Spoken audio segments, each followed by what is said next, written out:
I'll call to order the Regional Council meeting for Thursday, November the 23rd. All councillors are present except Mayor Crombie, and Councillor Fonseca is on other municipal business. Councillor Palashi due to illness, Councillor Parrish absent, and Councillor Sato will be late due to other municipal business. Oh, there she is. Okay. Thank you. Are there any declarations of conflict of interest? Seeing Mayor Jeffrey. Chair, I have a conflict on the in-camera item 18.3. Thank you. That's been noted.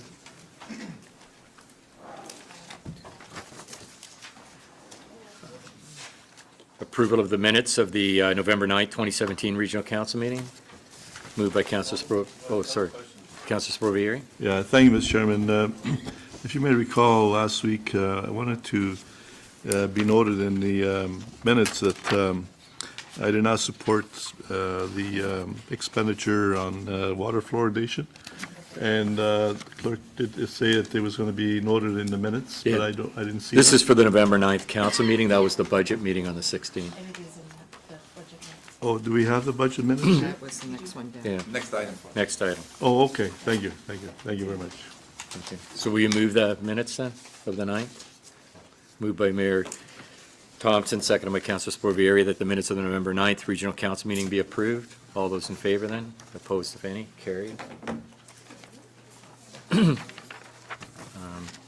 This is the minutes of the November 16th Regional Council budget meeting. Moved by Councillor Grove, seconded by Councillor Kovac, that the minutes of the November 16th Regional Council budget meeting be approved. All in favor? Opposed, if any? Carried. Thank you.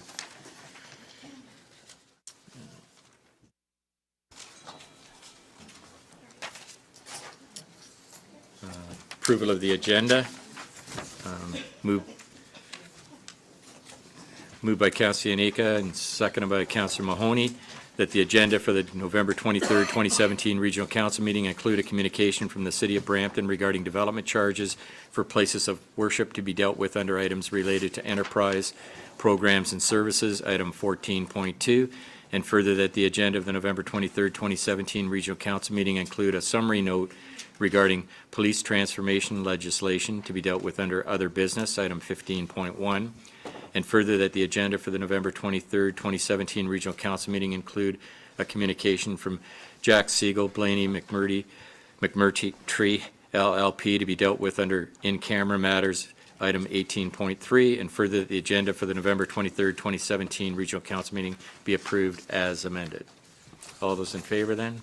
Opposed, if any? Carried. Thank you. Our first delegation then is Peter Dundas, Chief and Director, Peel Regional Paramedic Services, recognizing 4 of our paramedics on their receipt of the Governor General's Emergency Medical Services Exemplary Service Medal, and 1 awarded the Ontario Association of Paramedic Chiefs Humanitarian Award. Welcome, Peter. Morning, Chair Dale and members of Regional Council. I'm very proud to be here today again to recognize the achievements of 5 of our distinguished staff from paramedic services.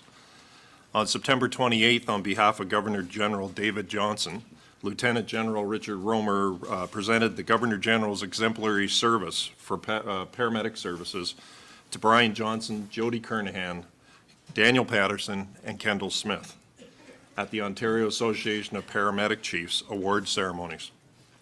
Each of them earned this honor because they completed a minimum of 20 years of exemplary service, characterized by good conduct, hard work, and a very positive work ethic. In addition, at least 10 of those years involved frontline work that potentially put them at risk, and also recognizes their great contributions to the community outside of their workplace. This recognition is just another example of the dedication, professionalism, and commitment I see from our paramedics each and every day. Brian, Jody, Dan, and Kendall, we thank you for your long and outstanding service to the residents of Peel, and we're very proud of you. And I'd like to ask Brian, Jody, Dan, and Kendall to stand to be recognized by members of Regional Council.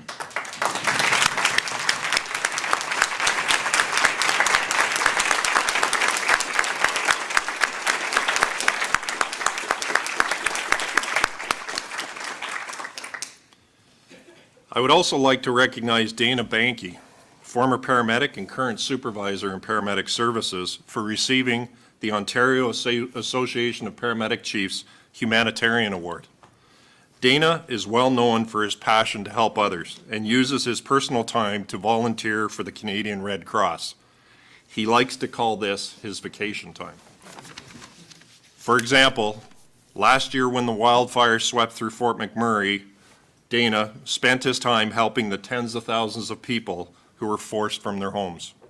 He was also on scene during the High River flooding in Alberta, and to share an example closer to home, the George Street fire, which was the 3-alarm blaze that broke out at a Toronto community housing building earlier this year.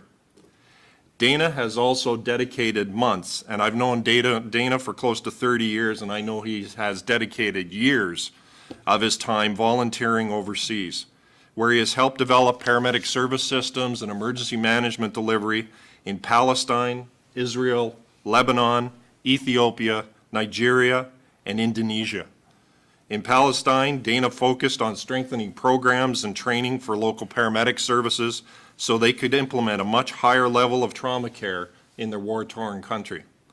Dana has heard the bullets fly, been shot at, has watched mortars land a short distance away, and once, while on his way to pick up medicine, had the road behind him explode under a mine. Despite the risks and challenges, Dana has no plans on slowing down anytime soon. In fact, it's quite the opposite, as he intends on volunteering full-time upon his retirement, which he has told me is coming fairly soon.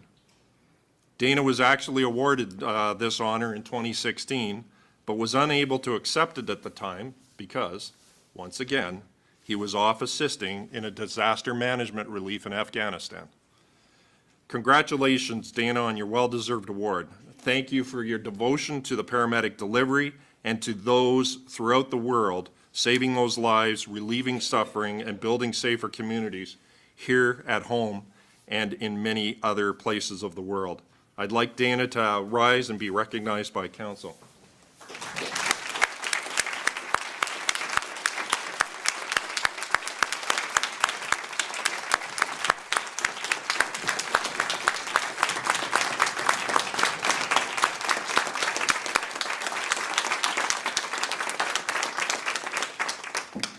Thank you, members of council, for taking the time to recognize these great individuals.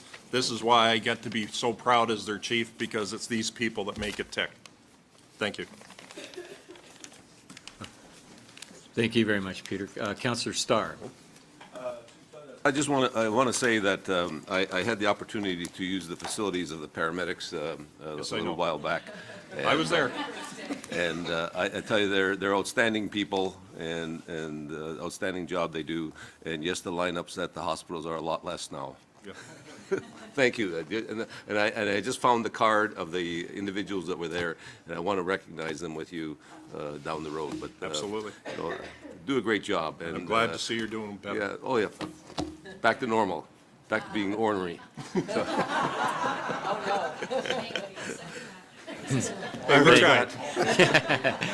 We don't have a magic pill for that. Oh, jeez. Thank you. Councillor Moore. You have magic pills? Hey, Mr. Chairman, I'd like to bring forward 9.1, and I'll bring forward 9.2 at this point because our next presentation is on that.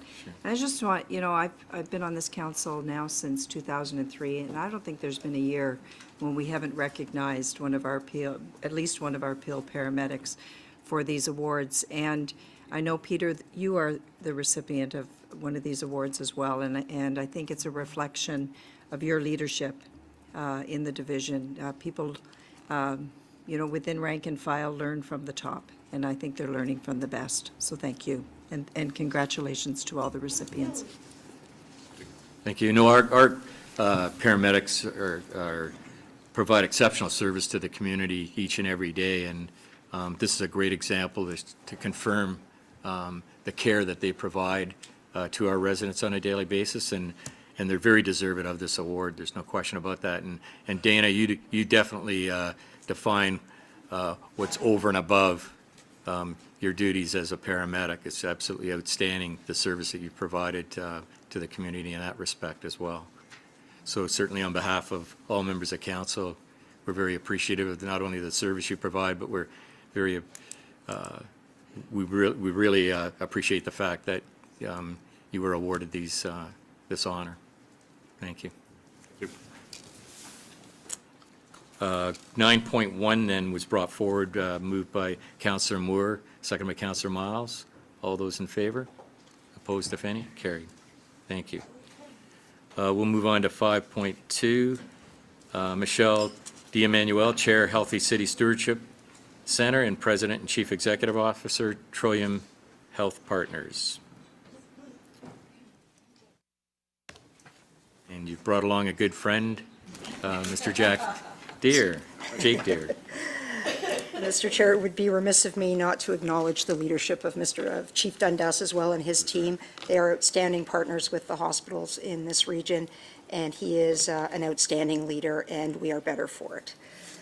So let me begin by thanking you for your work that you do to advance health services and the issues in healthcare in this region. You have been outstanding in your support, and we have been highly successful because of that. Today, we're here to talk about the broader issue of health, not hospital care.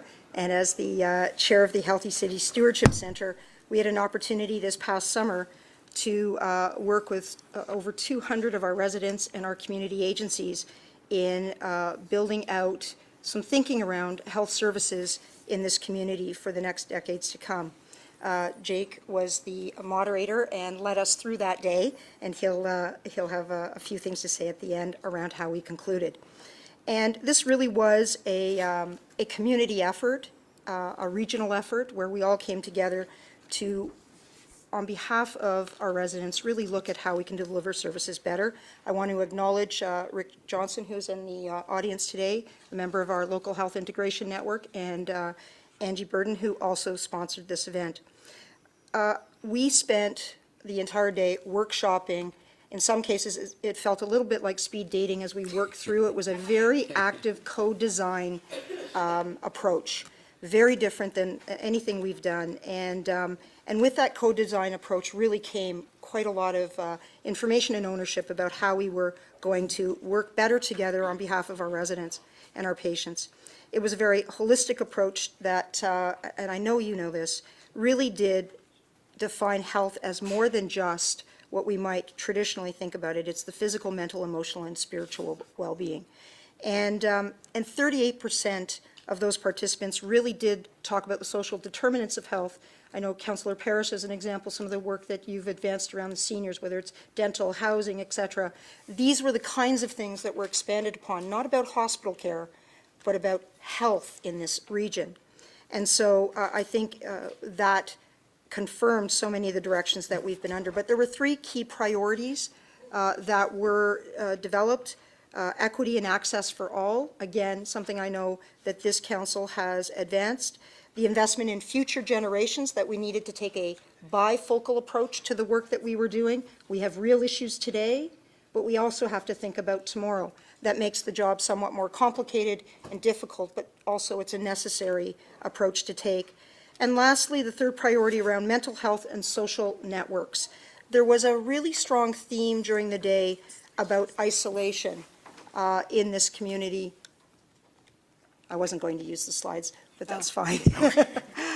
There was a real thread in the conversation about isolation in this community, and it manifested itself primarily through the mental health lens, but it was also through our seniors' lens. It was through the isolation of our immigrants coming into the community. And so we know that isolation, if not dealt with, can manifest itself in longer-term issues. And that was a very strong theme. But those three themes really did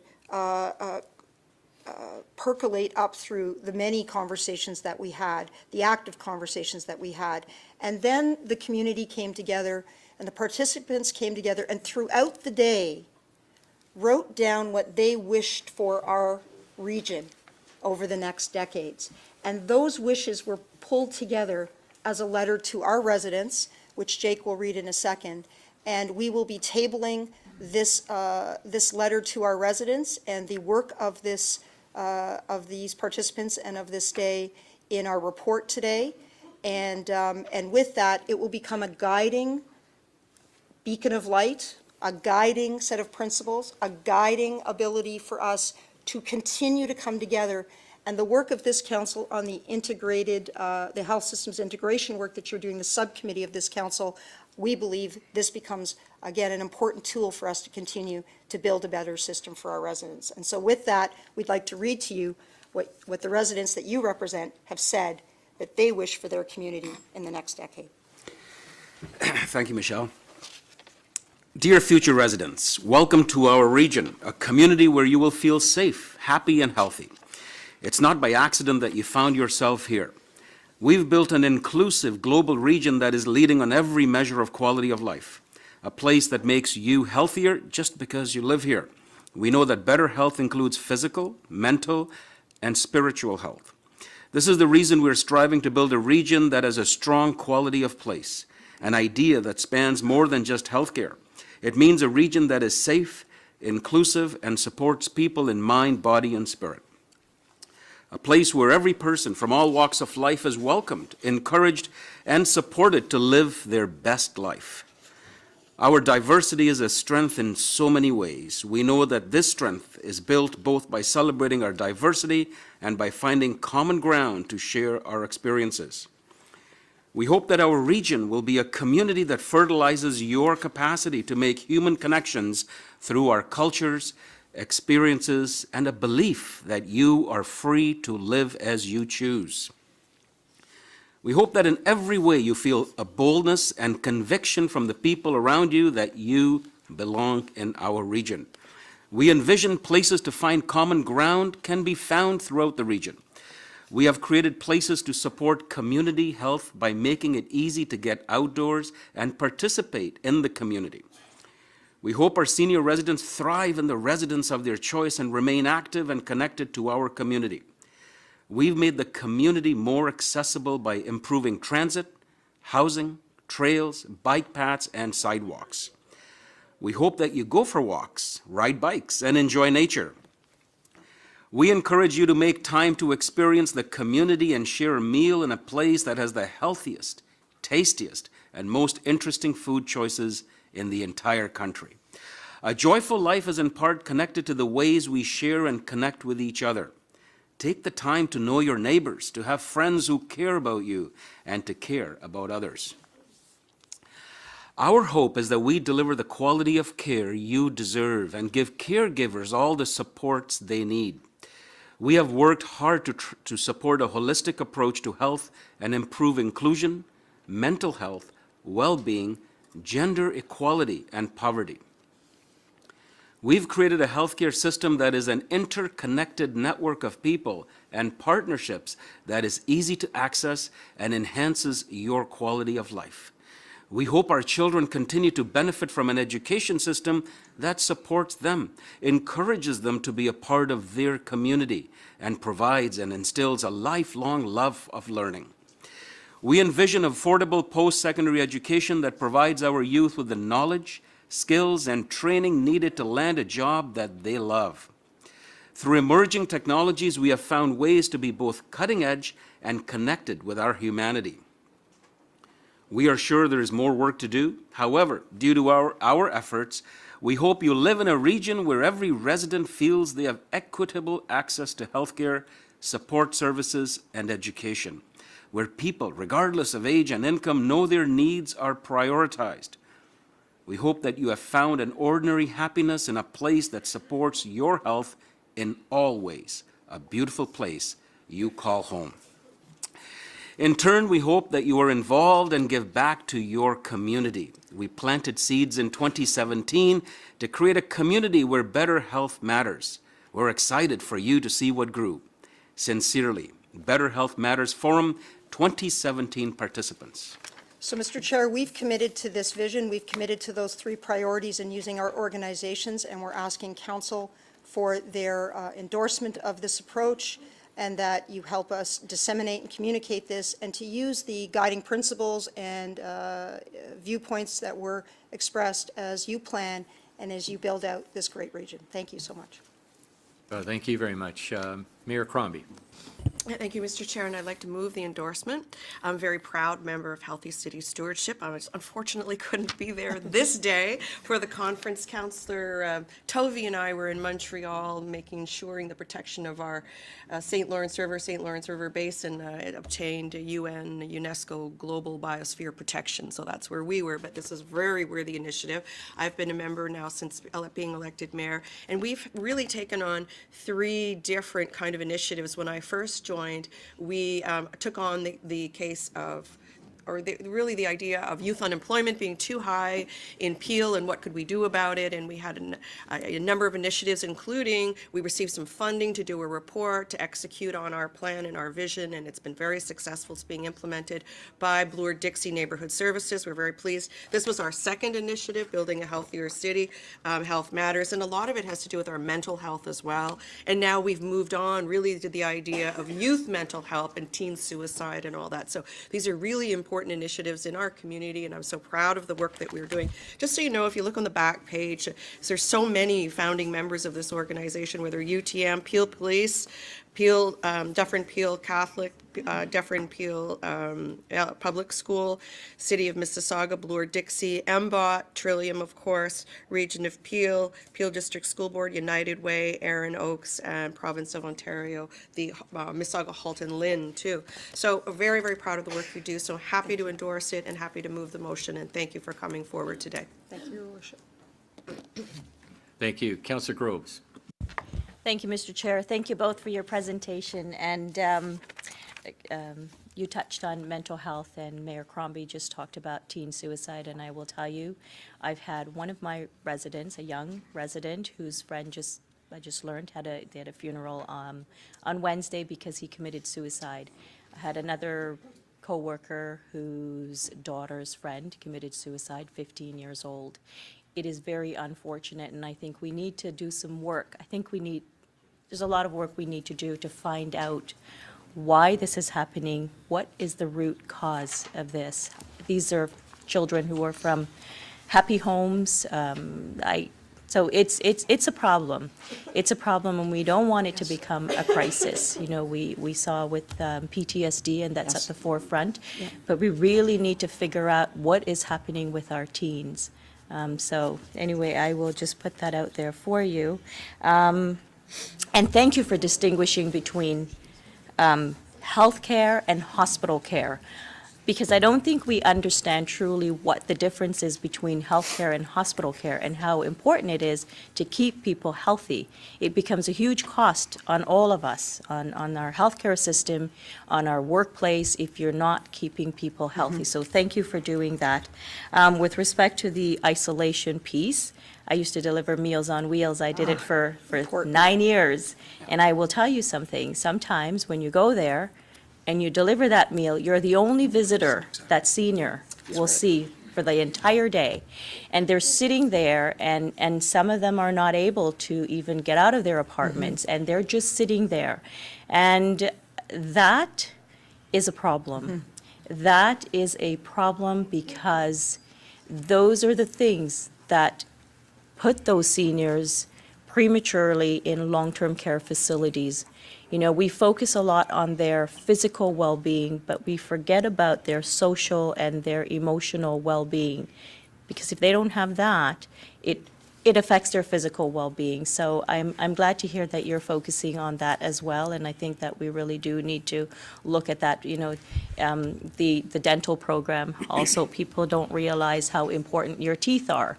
If you're not able to eat and chew properly, you end up malnourished, and you end up with a whole other set of problems. So thank you for pointing that out. Now, I've been an advocate for healthcare and urgent care center in my community for many, many years, I think since 2008. And I know, and you've done a great job, and Trillium has a great organization, and I think you have an urgent care center We do. at Sherway We do. Gardens. Correct. Okay, well, you know what, I would love to sit with you, and I would love to pick your brain and get some information from you both, and just get some ideas delighted so to. that I can bring that to my community and continue my advocacy for that. So you can find me, look me up. We will follow up for sure, and if I can also just say, Councillor, that stay tuned. We believe one of the first initiatives coming out of this work will actually be addressing youth suicide. Well, I'm glad to hear that, because it's very unfortunate when you're hearing 15-year-old boys, and I'm not sure what it is, what's happening with these boys. I have a 16-year-old boy, and I think part of the problem is they don't want to talk, they don't open up, and so we've got to find a way to get them to talk and to open up. So Thank you for please saying that. keep me posted, and I'd be happy, I would love to meet with you both to talk more about the Trillium Urgent Care Center. Thank you. Thank you very much. Councillor Yanika. Thank you. Thank you very much, Michelle. Wonderful to see you and Jake. I've been on this mantra for a bit now, and I say unequivocally, you are dealing with the greatest social challenge we will have going forward in North America for the next 100 years. Dr. Foote in his book, Boom, Bust and Echo, the power of demographics is irrefutable, and for the first time in the history of Canada, we have more people over 65 than under 18. We could solve it with immigration, but a lot of people aren't fans. And I've said before, and it's off color, but I will say it again, North American big cities are the only place where someone can die and people might not know until they smell the body rotting. Doesn't happen in a lot of other places in the world. The very next day, the local baker would say, Louisa didn't come in for a loaf of bread. I wonder why I haven't seen Louisa. And the tragedy of it is, in that time frame, there might have been 1,000 people that passed by that door. And they're getting older, and they need more care. The other piece that I've talked about, our kids don't have a sense of place. This is terrifying me. When you say to young kids, as I've said to my own, do you see yourselves having a sense of place? And what do you mean? Well, I was born in Cooksville. I'm going to die in Cooksville. Cooksville's given me everything I've ever had, and I'm so grateful. Oh, no, Dad, if I got the job offer in San Jose, I'm gone. Sanford, I'm gone. Oh, so all the young folks that we hope are going to be looking after us will be gone. What does it mean? People are going to look to institutions. It's not the best cure. You can't afford it when more people are retired and you have nobody working under 18. So how much institutionalization can we give them when you have neighbors, friends, social programs, et cetera, et cetera? You make a great point, Councillor. The fact that Peggy didn't show up to bingo today, or she did, and say, Peggy, you just don't look right. Well, maybe we'll swing you by them, and just to have a checkup on you. It's how a member of our family, with one of my brothers swinging over, said, see ya, Auntie, your face doesn't look right with that little mole. It was cancerous. Took her in, and it was also, if people don't look after one another, we're in trouble, because the state can't, based upon the demographics whatsoever. Remarkable how we cope as it is, but it really does take a village, and that to me is the most important. We have to build cities where you can age in place. We have to be a destination where people want to come, live, work, and thrive, because we will have enormous challenges on this file unless we all realize we have to look after our elderly, and it falls upon us as their neighbors, not as the state or institutions alone. And that's the piece that I take from it, and to us, to all of us, that's why we have to build livable, walkable cities. There's no plan B. So I commend you for your efforts, and I just think it's a marvelous initiative. If nothing else, just the awareness that we're all in this together, and we have to look after one another, because we can't allow institutions to do it for us going forward. Thank you very, very much for being here. Thank you, today. Councillor. I will just say that our village is strong. Hear, hear. And we should be very proud of that. Here, here. Thank you. Thank you. Councillor Sprovieri. Yeah, thank you, Mr. Chairman, and thank you, Michelle, for the presentation. It's really important, based on where we're headed, it's really important to have these kind of initiatives. I've been reading a lot about health. It's a big issue with me. I've been reading that the Cancer Society just recently reported they're predicting that 1 in 3 people will end up with cancer in our society. One of the things I have learned through my research is that it seems that Europe is a lot healthier than North America for whatever reason. Some studies I've read just recently, they show that Europeans are much healthier than North Americans and Canadians. I don't know whether it's a lifestyle thing, whether people are more health conscious, whether they walk more, whatever it is, but hopefully, through your work, we can look at Europe and see what they're doing right. and learn from them and try to implement some of these ideas here. Because I also read that they spend a lot less on healthcare in Europe because they have less sick people, and so they don't have to, so they can spend money elsewhere in other programs. So I think that there's something to learn from Europeans, and I don't know whether you want to take an interest in, I can send you some of the studies I read, if Happy you to. like. I can email them to you if you give me your email address, and maybe you can follow up on that. And I can tell you this report had an underpinning. Part of the day included looking at, and not just from a health delivery perspective, transportation, built-out environments, et cetera. So we did have that as an underpinning to start the day, but always happy to read any additional information that can help us. Great, and I need your email address to send them to you. I'll give it to you Thank just before I leave. Thank you very much, Mr. Thank Chair. you, sir. Thank you. I do have a motion, first of receipt of Report 9.2 by Mayor Crombie and second by Councillor Groves, and also to endorse the Better Health Matters Insight Report, and secondly, to support the Better Health Matters community commitment, both as council members and in member organizations in your planning and decision-making, and three, support the communication and dissemination of the Better Health Matters Insight Report through regional channels. All recorded vote, please.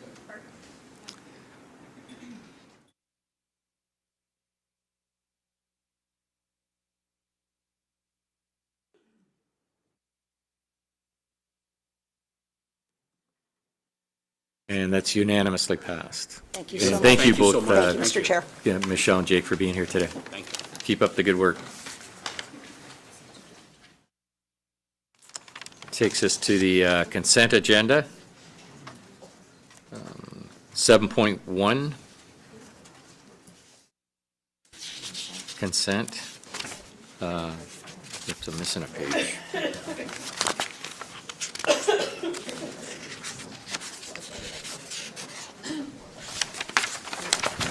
It's out of order. Okay. Sorry about that. Goes to 8.1. Consent. Oh, okay, we're going to hold that? Okay, we'll hold 8.1. 9.1 and 9.2 have been dealt with. 10.1. Consent. 11.1. Consent. 12.1. Consent. 13.1. Okay, we'll hold 13.1. 13.2. Consent. 13.3. We'll hold that. 14.1. Consent. 14.2. Hold 14.2. 15.1.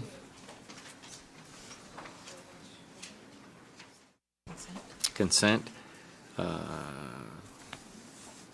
That's it for the consent agenda. All right.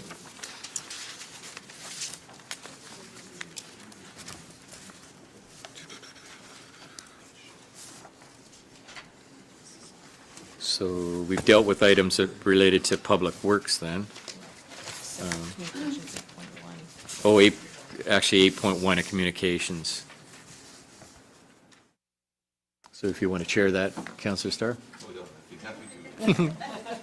Heavy-duty agenda, Yeah. 8.1. We didn't vote on the consent agenda. Counselor? Oh, actually, yeah, we have to call a vote on the consent agenda, my apologies. Recorded vote. Move by Councillor Starr and second by Councillor Raz.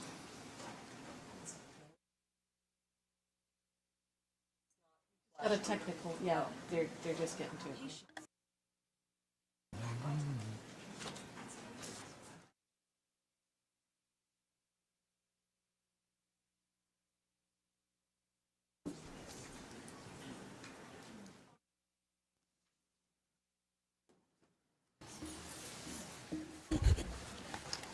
Okay, that passes. Then I'll move to Councillor Starr to chair 8.1.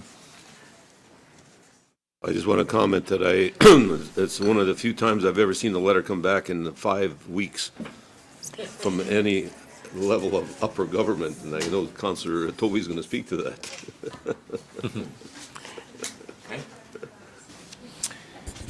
Thank you very much, Mr. Chair. Yeah, this is really nice. We got a letter back in 5 weeks. I think that's pretty impressive. I don't know how many of you have met Minister Ballard, but he's a very, very good listener. I think a lot of the people that had conversations with him at AMO were quite pleased with how well he seems to listen.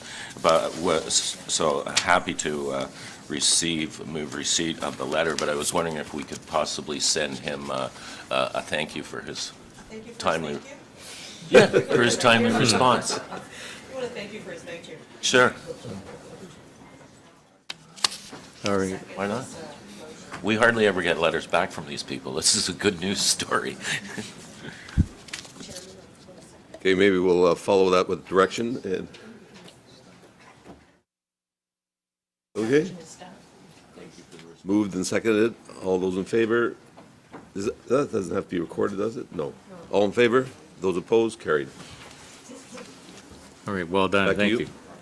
you. We've dealt with items related to health, I believe, and that brings us to items related to human services then? And they've been dealt with, yeah. It's going quick. Items related to enterprise programs and services. Councillor Miles, if you'd chair this, please, this section. Thank you, Mr. Chairman. I believe 13.1, report on low-income seniors and persons with disabilities was withdrawn. Councillor Sato. Thank you. I understand, I was just asking clerks if the motion from Mississauga was sent up as a copy, because we didn't get it in front of us. And my understanding is that staff did receive it and are perhaps working on wording for an alternate motion recommendation on here.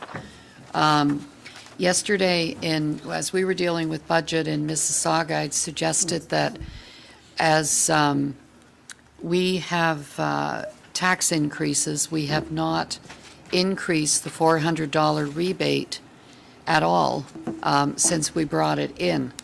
And my suggestion was that it be permanently indexed so that it, whatever tax increase is applied in a given year, that same amount is increased, that percent is increased onto the rebate to improve the support to the seniors and persons with disabilities.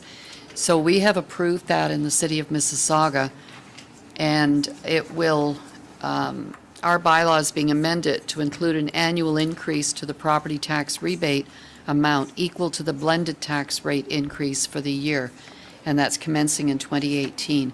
And as part of our motion, we were asking the Region of Peel to share the cost of the annual increase for the rebate program.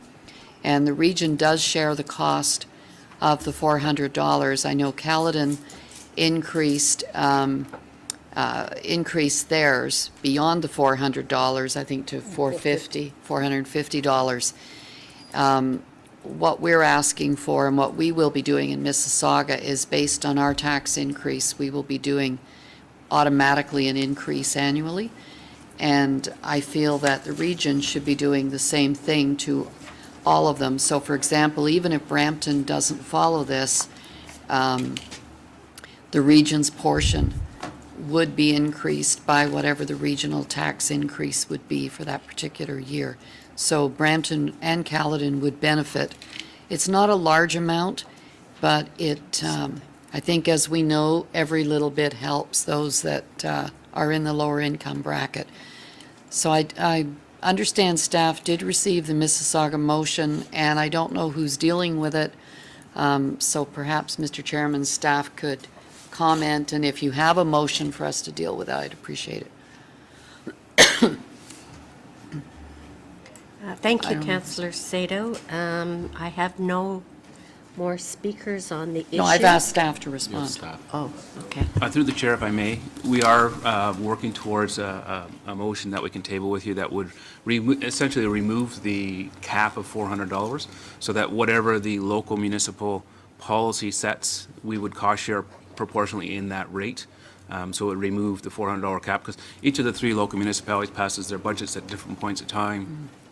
This year, after the regional budget's done, so for us to guess what that would be difficult to do. So removing the cap would be the simplest way to allow each local municipality to determine what the appropriate policy is for their local municipality. Could I just ask on that, if we remove the cap, does that mean if, let's say if Mississauga decides we want to raise it to $500, the region would automatically cost share in that amount, so it would go to 500? If we remove the cap, that would be the outcome. So right now, Caledon is at $468, as noted in the report. Brampton is still at $400, but I believe they have a report coming forward shortly on their decision. And Mississauga just passed an update to their $400 plus the blended tax rate increase. Do we know what Brampton is considering? My understanding is that they've been waiting to see what happens here at Regional Council. Okay. Okay, because I guess, yeah. Okay, I guess that would, yeah, that would cover it then from the regional perspective, and then we can do, if we decide we want to increase it more at the city beyond this particular annual increase, then we would have that flexibility and not have to worry about the regional side. Okay, thank you. So you're going to bring that today then for us to pass as part of this motion? Because it is contrary to the motion that's here.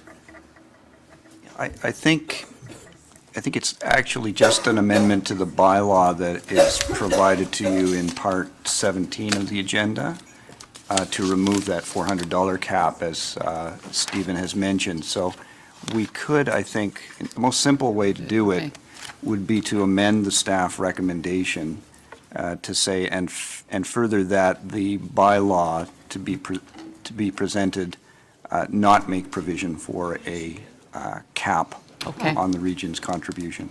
Okay, so, Madam Chair, I will move that amended motion then for 13.1. Moved by Councillor Sato, seconded by Councillor Groves. All in favor? That's carried. Oh, sorry. Martin, do you want to vote? Take your finger out now. Sorry.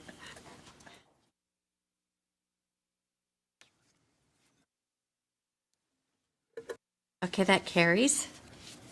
The next item on the agenda would be item 14.2, I believe. 13.3. Do we have another one? 13.3? Sir, Councillor Moore.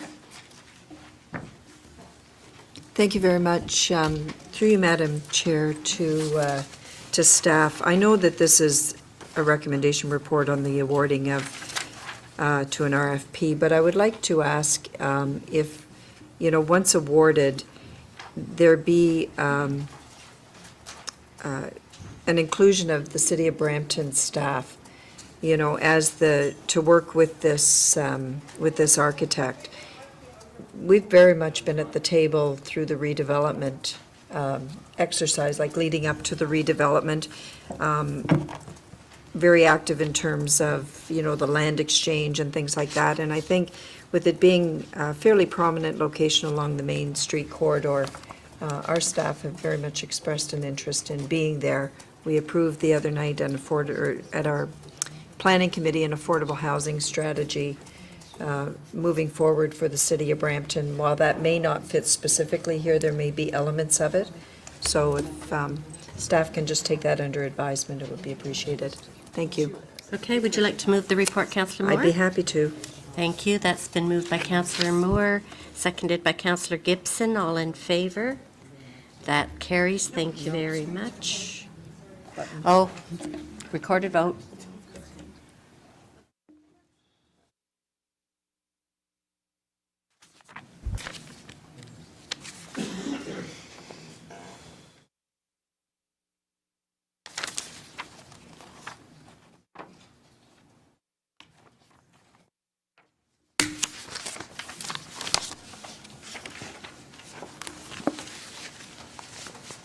Okay, that carries. Thank you. Moving on, the next item is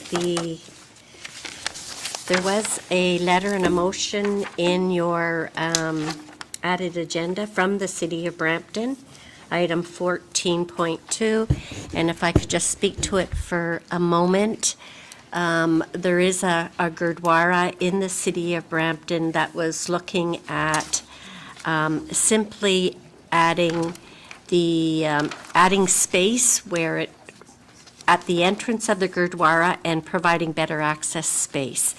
In going through that process, we found that the Region of Peel bylaw really needs to be revised. The City of Brampton, City of Mississauga, and Town of Caledon would all, under their development charge bylaw, have exempted the Gurdwara from any development charges. However, the Region of Peel's development charge bylaw is very specific, and it only recognizes one room in a place of worship as being exempt, and that would be the sanctuary.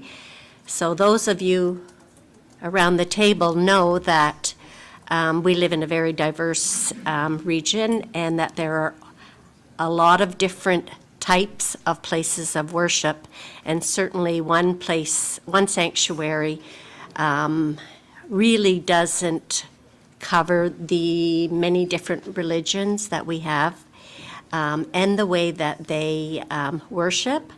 So the City of Brampton has passed a resolution asking the Region of Peel to take a look at their development charge bylaw and come back to council with some recommendations. And the second part of it is that the Council of the Region of Peel be requested to give direction to staff to investigate and report on possible immediate relief provisions for places of worship applications subject to the regional development charge bylaw until such time as the review with respect to discrepancies has been completed and considered by Regional Council. So really, it's just asking the Region of Peel to take a look at their development charge bylaw. Before I go any further, I do have a question that I would like to direct to the regional solicitor. So the Gurdwara has been told that what they need to do is apply for a Section 20 hearing that would be heard in front of council. So my question is to our solicitor.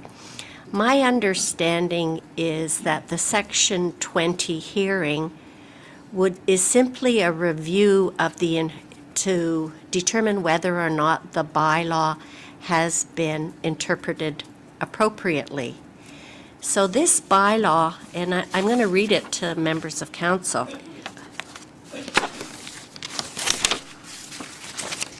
It's pretty clear. It says, exemptions in E, that portion of a building or structure limited to not more than one room owned by a religious organization which is reserved for the conduct of group worship, services, or rites.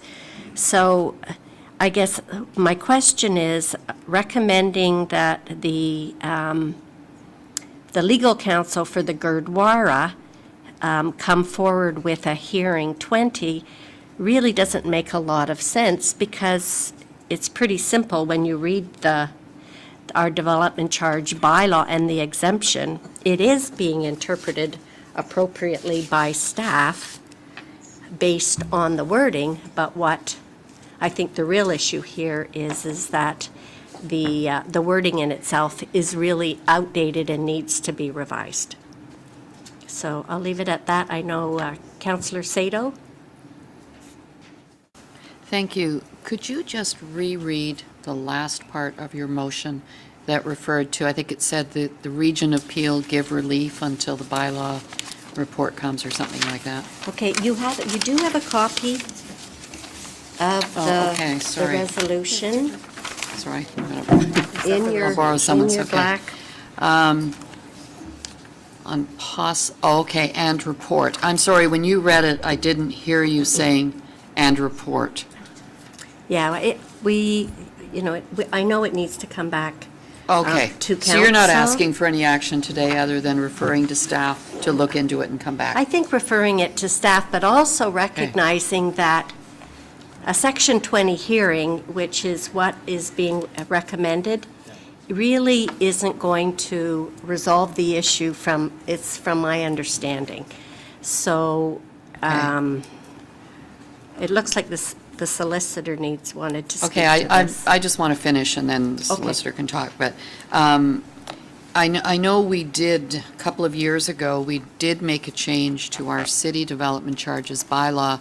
We had, and I'm trying to remember exactly what we added on, but one of the Catholic churches came to council, and we did make a change to the bylaw to give additional relief. I have a copy But I can't of it. recall we don't. So, I think you have Mississauga Council kind of at a loss today because we don't have our information. And we did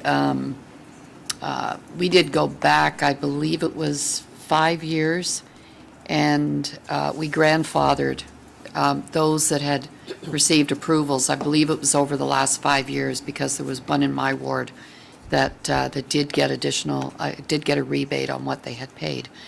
But again, when the report comes forward, and we can get our information from our staff in Mississauga as well. So I'm fully prepared to look at it. I mean, we have always been pretty strict on just the worship area because of some of the churches putting in gymnasiums and, other things, and, daycare and businesses and other things like that. So I'd like to refresh my memory on it, but absolutely, I can support asking staff to review it.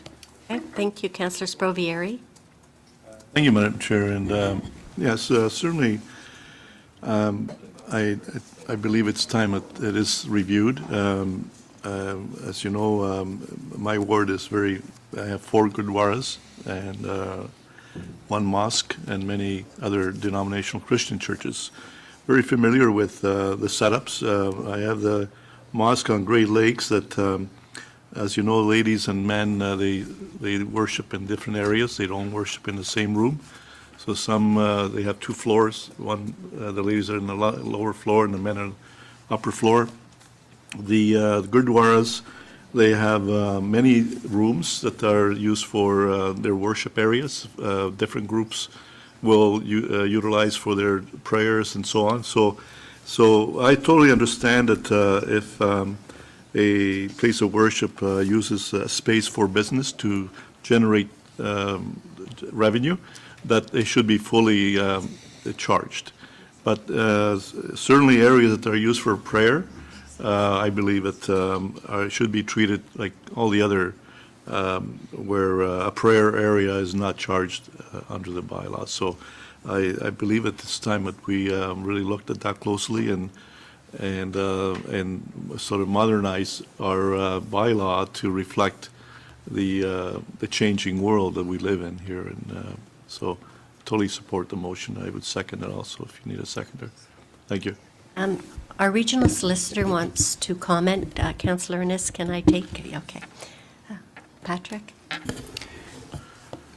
So there are 2 questions to be addressed, and I think Councillor Miles has correctly identified the distinction. Firstly, how does the existing bylaw and existing wording of the bylaw apply?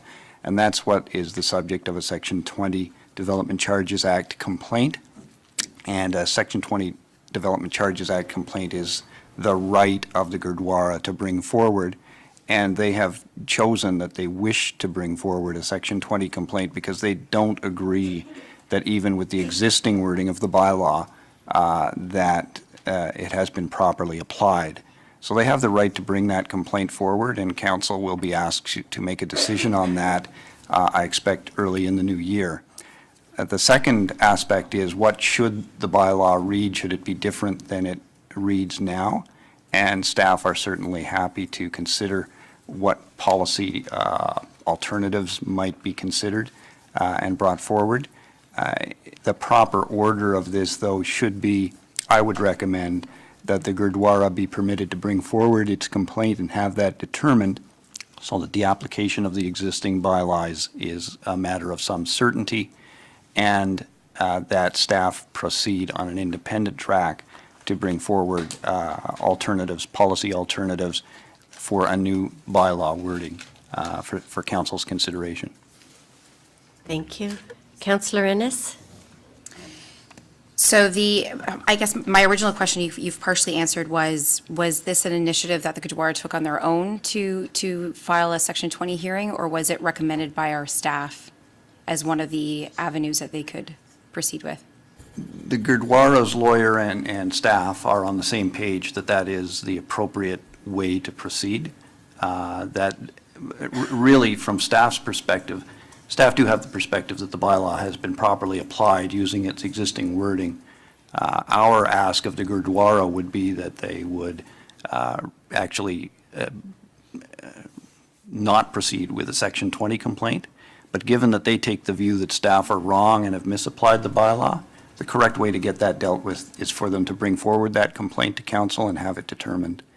Okay, that's unfortunate because I think that they're going to be spending unnecessary money in legal fees when that's not required, because the wording is the actual problem. So I do support Councillor Miles' recommendation and request for staff to continue, because I think that it is the wording. It's not our interpretation. So, you know, I know that Councillor Miles represents that area, so hopefully she can have a discussion with them and ask them to redelegate to council so that we can further this discussion. But I do support you in your motion. Thank you. Councillor Moore? Well, thank you. I'm going to support the motion, and I'm glad you spoke, Patrick, because I think that the wording in the bylaw needs to reflect the reality in the communities that we live in.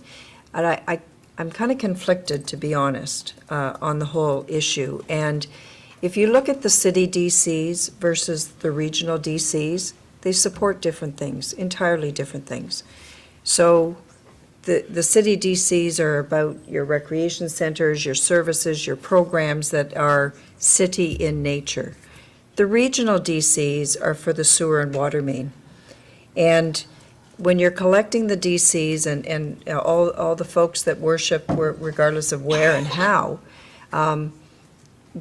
go back to their homes where they're paying the taxes and have paid DCs to support the infrastructure, the support's there. But the infrastructure for a place of worship or the like is different. So when you talk about a policy alternative, and, you know, maybe it's a matter of a category in the regional DC that speaks to the differential between lower municipal DCs versus the kind of things that we fund here at the region. So I don't think this is purely a matter of fixing the language. I think it's a matter of understanding why the region applies the DCs, what it's going to support, and how it differentiates from municipal. You know, I think that we want to be fair and reasonable, but at the end of the day, we do have bills to pay. Thank you. Okay, Councillor Sado? Yes, sorry, I just wanted to clarify something, that the City of Mississauga, we did not amend our bylaw. We provided a grant back in 2016 when St. Mary's Church came forward. And we did make the grant retroactive, our grandfathered it to include more recent ones. But from what staff have sent me, we only did it for the worship area. So we were not, staff advised to not change the bylaw, not amend the bylaw, but to look at the grant process. So perhaps that is something that regional staff can take a look at as well when you bring your report forward. Thank you, Councillor Sado. Again, I'd like to clarify with staff in regards to the Section 20 hearing, because it was my understanding that the only reason why they were coming for a Section 20 hearing was because regional staff told them that that was the way for them to proceed. Because in fact, they had, through Councillor Sprovieri, had a delegation request to come in front of council. And so it was at the direction of the staff here that told them that they should have and I did speak to their solicitor, and that's why they're coming for a Section 20 hearing. But if the Section 20 hearing is pointless, Why would we put them through that process? They just want relief from the DC bylaw. The advice that staff bring is that the Gurdwara needs to make a choice whether it is coming forward with a Section 20 complaint or not. If they wish to assert a Section 20 complaint, that is their right. And our understanding is that they wish to assert a Section 20 complaint. If the Gurdwara were prepared to say, we agree with you that on the existing wording, the application of the bylaw is fine, we don't need to proceed with a Section 20 complaint, then we would be in the realm of dealing only with the policy aspects and things like the grant consideration. But they really do need to either forego the Section 20 complaint or proceed with it and get it determined as the first order of business. So why, if they come as a we have this motion that the City of Brampton has passed. Mhm. If staff proceeds and does the work, if they come forward as a delegation and it's determined that the wording of the bylaw needs to be changed, the policy needs to be changed, and council supports that, then they wouldn't need a Section 20 hearing, correct? Because the Section 20 hearing is really in regards to the wording of the existing bylaw that I think everyone recognizes is out of date. So my understanding from their legal counsel is that they are going to come, they've applied to come in January for a Section 20 hearing. Yes. But they've also asked to be heard by council prior to. So if you couple that with a recognition that the regional bylaw is different than the three municipal bylaws when it comes to the definition of a place of worship and its sanctuary, why would we ask them to do that when you know it is going to require a lawyer to come forward and represent the Gurdwara? Why wouldn't we just as a council deal with the policy that we recognize is needs to be changed based on the demographics and the different places of worship within our community? Mr. Swark, I see you. One thing that Patrick hasn't mentioned is that asking the Gurdwara to come forward to council as a Section 20 process protects their legal rights in the longer term, too. I can't presume to know how council will vote once they hear from the Gurdwara. If council decides after hearing from the Gurdwara not to support them, they then have, having started a Section 20, the option to go to the OMB. But they can't go to the OMB on their hearing, on their concern, until they've had a Section 20 discussion with regional council. So if they just come as a delegation, as a delegate to council, and council for whatever reason decides not to support them, they can't take it to the OMB until they come back and do a Section 20 at council again. Okay. So we're just trying to leave their legal options open for them and have them come to council once. So their hearing is in January, but they have asked to come as a delegation on December the 14th.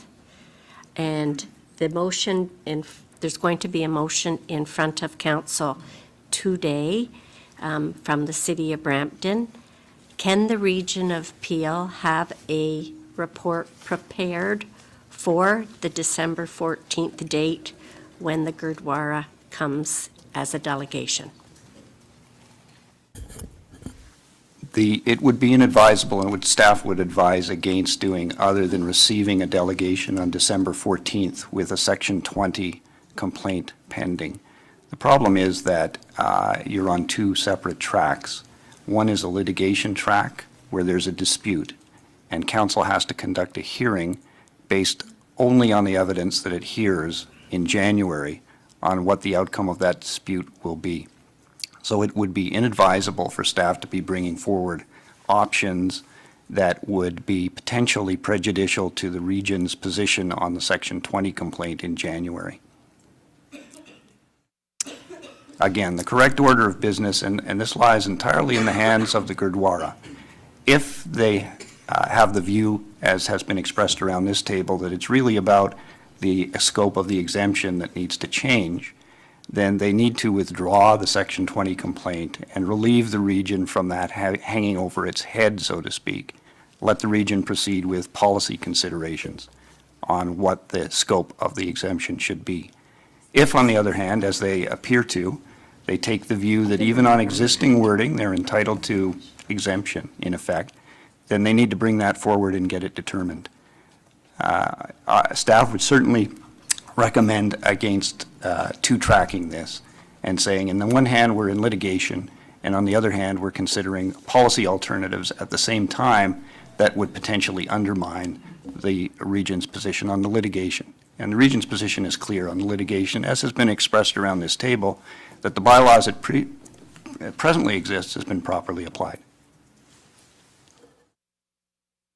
Okay, members of council, I've talked myself blue in the face on this one, both with staff, with the Gurdwara, and now here today. So I will, I'll hear the other two speakers, and maybe somebody else can help.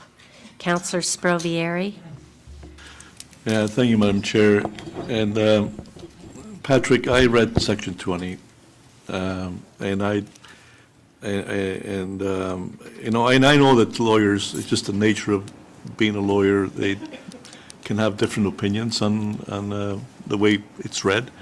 But the way I read it is that I support staff, that the way the wording is, that I wouldn't be able to support their request the way I read it. So that's my, even without listening to them, I don't see how they can make an argument based on the wording of the, so I would think that, I think it's prudent for them to come here before council on the policy issue first, and let us see if we can adjust the wording. And if we fail to do that, if we cannot come to a consensus here as a council to address their issue, then they can move to the litigation and go through the Section 20, which gives them the opportunity to go to the OMB afterwards. If they go the other way first, if they go first litigation, then policy, I think that they wouldn't be able to pursue the policy once they go through the litigation. But I think that we can do the policy first and litigation later. It would be the better way, because certainly, as I said, lawyers can argue a point both ways, and that's the skill of lawyers. But the way I read it is that the wording is very defined, and I don't think that they have a case. So I would suggest that they abandon the litigation option and go through the policy process first, and then if that fails, then they can go through the litigation as a last resort. So that's the way I try to advise them. They used to be in my ward previously, but then now they're in Councillor Miles' ward. That's why I was involved in this issue. They came to me first because they weren't aware that the area had switched over, and that's what I tried to advise them. So that's, and I'm prepared to do that again, to call them and say, just come and go through the policy step first. What do you feel that that's good advice to give? Okay, back to the solicitor.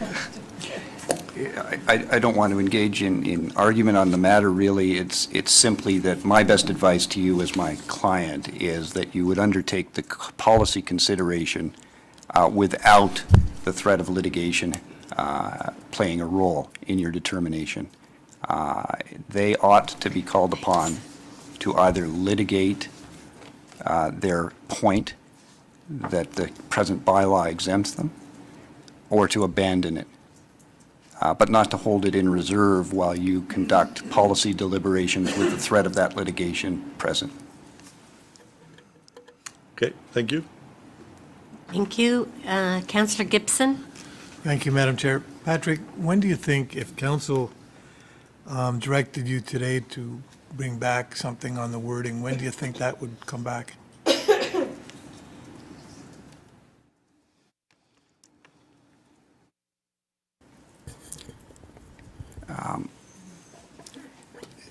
The wording of the exemption is something that can only ultimately be dealt with through an amendment to the bylaw.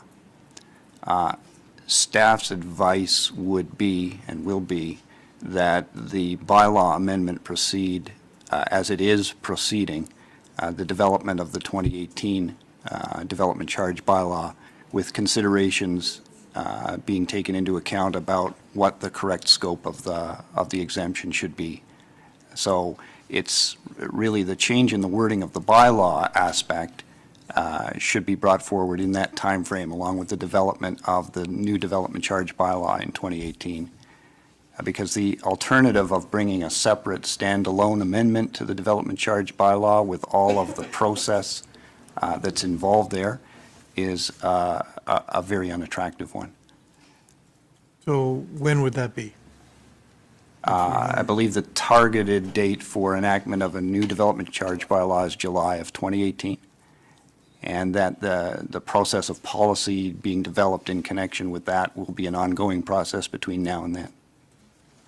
So if we want to do something quicker, then it's better to allow them, I think they were given good advice to do the Section 20 to get something going on that. When you report back, if directed to report back, what I'd like to hear from you, and I don't pretend to understand what each places of worship do and why they need more than one sanctuary, I don't know. I'd like to see something when you report back as to the differences between the places of worship, because we don't have all places of worship here today saying, we need this changed, but we do have some. So I need to get a better understanding of why there would be more than one sanctuary in each places of worship, and I'm not sure I understand that today. So I think we need to hear about the reasons, or the differences between each places of worship and how they worship. I know you can't get into the political stuff at it, but there are, like, my understanding of the Gurdwaras is they need two separate areas. Why is that? So let's determine why that is, and maybe there's others that need to have different, because right now the bylaw only allows the one. So I'm hoping I make myself clear, and I just need a better understanding of what happens in it. So I'm supportive of having staff report back, definitely. I think it's probably time that we looked at this, so, thank you. First of all, I am going to accept our lawyer's advice. I think it's good. I think we've followed that procedure as you've laid it out. I am not comfortable even discussing what we did at Mississauga, because I have to go back and look at it, and I moved the motions. I am quite sure that we did not change anything on our places of worship or our bylaw. All we did was we gave grants because some had applied. The DCs were increased during the application period. When they started building, they were hit with higher DCs. I'm pretty sure that's what we did. I don't think we changed our bylaw. I don't think we altered places, the space that they worship in. Nando's shaking his head. He's got a great memory. I don't, because I'm old.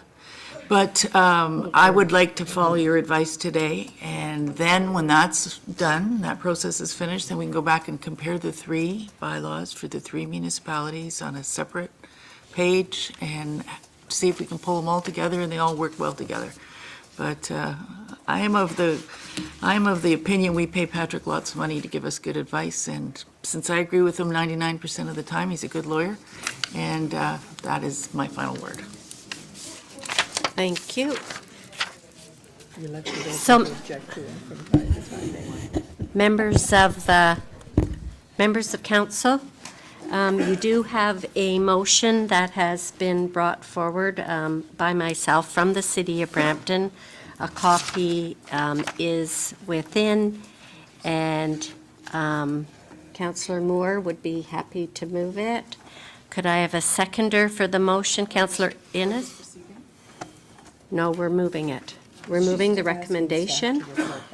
The recommendation is that the Region of Peel be requested to review discrepancies with respect to the treatment exemption provisions for places of worship within the regional DC bylaw and the development charge bylaw of the 3 area municipalities, and that the Council of the Region of Peel be requested to give direction to regional staff to investigate and report on possible immediate relief provisions for places of worship applications subject to the regional development charge bylaw until such time as the review with respect to discrepancies has been completed and considered by Regional Council.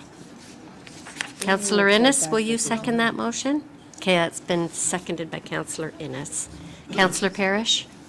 I think that's going against what Patrick has just told us. I think this needs to be tabled until the Gurdwara decides if they're coming here to do a Section 20. I would move it be tabled, and I don't know what the procedure is on this. Deferral? Referral. Referral, deferral, tabled. I want it to go away. Somebody word it properly, Catherine. Mr. Spark? Through you, Madam Chair, I think the safest thing for council to do is simply to refer the correspondence from the City of Brampton to staff. And let it sit there until the rest of it is settled. Well, we are actively working on Good. updating the bylaw, so this will inform that work, and we will be reporting back to council. Perfect. Councillor Innes? So if we're already actively reviewing the bylaw, I don't see any harm in being specific in our request to ensure that this is on record as being a concern of ours to be addressed.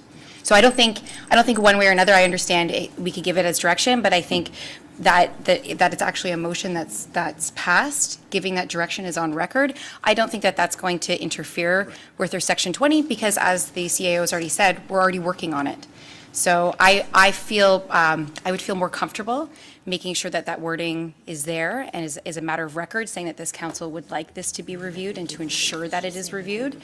And as I said, if the CAO says it's already being done, what's the difference about actually passing a motion? I think that we should just do it so that the wording is there and it's on record. Okay. Councillor Gibson? Yeah, I agree with Councillor Ennis, and that's why I specifically asked the question about the timing, because the timing is going to be, the staff will be coming back after the Section 20 would be going through. So I don't see any harm at all in directing staff in reporting back. We're not directing them to do anything other than to just report back on what we're talking about today. So I think it's better to give staff that direction, so I'd like to hear, and I'd like to hear also the differences in the places of worship that I had asked for too, because I don't pretend to understand all this. I don't, and I'd like to hear more. So if we don't give staff the direction, we may not get that back. Thank you. The word discrepancy here, because you could remove that as a review with respect. Yeah. Okay, sorry. Discrepancy seems to be a problem. You'd want just the full review. Councillor Sato, you have some issues with the wording? Yeah, I guess I have no problem with asking staff to take a look at this, but I don't think there is a discrepancy, because you've referred to discrepancy of the 3 area municipalities, and I don't think we all treat them the same. And so I don't see, I think the word discrepancy is saying that we are treating them differently. Maybe you are, but we're not. So by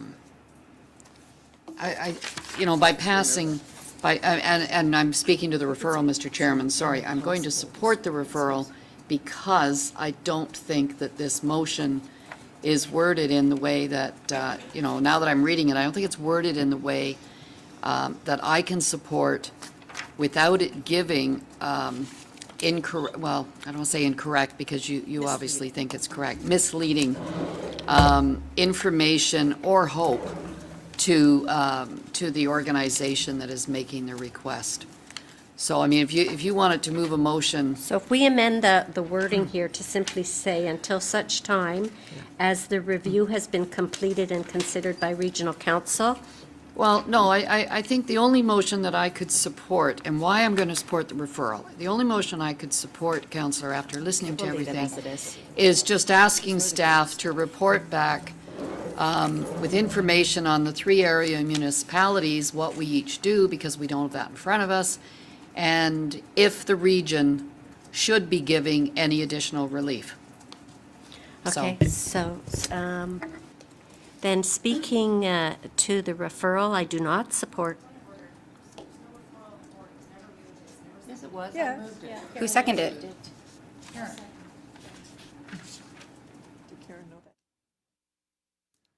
None of us ever heard it. Okay, Councillor Parrish, do you want to put your referral on the floor? I'll put my referral on the floor. I find it highly unusual that the person chairing the meeting is the person who's doing the most debating on a motion that you're putting on the floor. We don't do that in Mississauga. That is very odd. Do you do this in Brampton all the time? I moved it, and Councillor. But you're chairing the meeting. You should have handed the chair over to Medeiros. Thank you for your advice. You're welcome. I am referring it, and I'm referring it because if you pass a formal motion today worded in any way, you're sending a signal to the Goodwara people that there is a chance that we're going to throw our stuff out the window and they're going to win their case. We've already been told by the CEO that he's looking at this. Let's just let that work happen. Don't put a formal motion on the floor to say, wow, we're all heroes and we're going to fix your problem.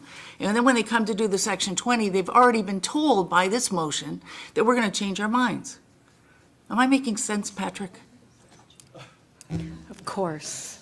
Is that a legal opinion? It's illegal. I want a Yes, legal very opinion. much so. My recommendation would be for a referral for the simple reason that an adoption of a motion like this will be an exhibit at the Section 20 hearing. Yes. And ironically, the first instance of the Section 20 hearing will be before this council, which is supposed to keep an open mind either way at the Section 20 hearing. So a referral to staff, I think, I would recommend as accomplishing what you want to get, which is options ultimately brought forward in accordance with the process that already exists for that purpose. Once again, we agree. Okay, so I have to take exception to the language. This is not about being a hero. This is about equity and fairness for all places of worship within the region of Peel. As simple as that.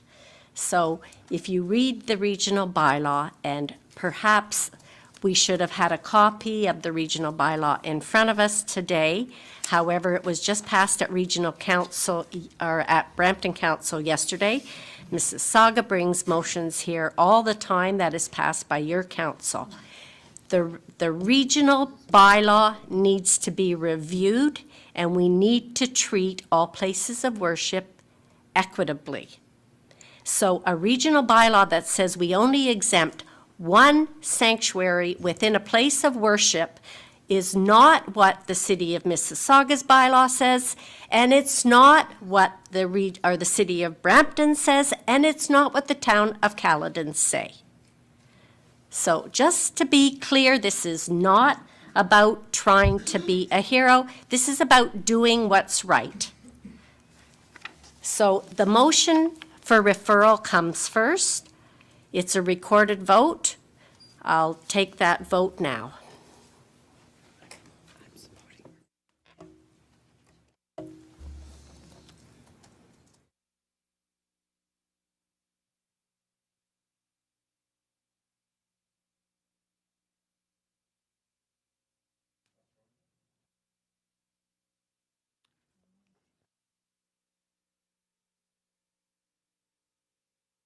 So that carries, the referral carries. Thank you. Back to you, Mr. Chairman.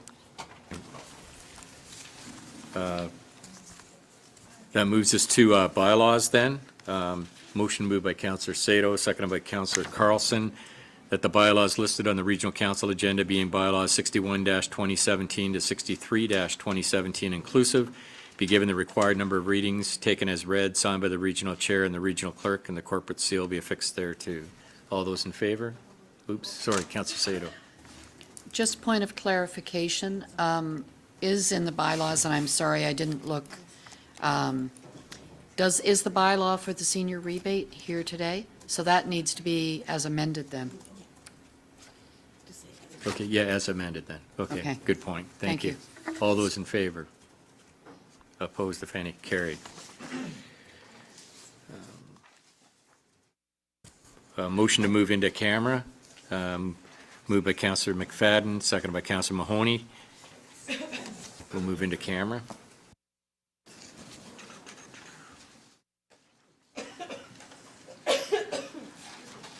I have a motion then moved by Councillor Raz, seconded by Councillor Parrish, that the report of the regional solicitor titled Solicitor Client Privileged Legal Advice Regarding Protection Under the Region's Insurance Coverage and Indemnification Bylaw, advice that is subject to solicitor-client privilege, including communications necessary for that purpose, listed as item 18.1 on the November 23rd, 2017 Regional Council agenda be received, and further that direction be given in camera to the Commissioner of Public Works, Commissioner of Finance, and Chief Financial Officer and the Regional Solicitor relating to item 18.2 on the November 23rd, 2017 Regional Council agenda be approved, and further that the in-camera item 18.3 listed on the November 23rd, 2017 Regional Council agenda be referred for further details. And is that recorded? Yeah, recorded vote, please.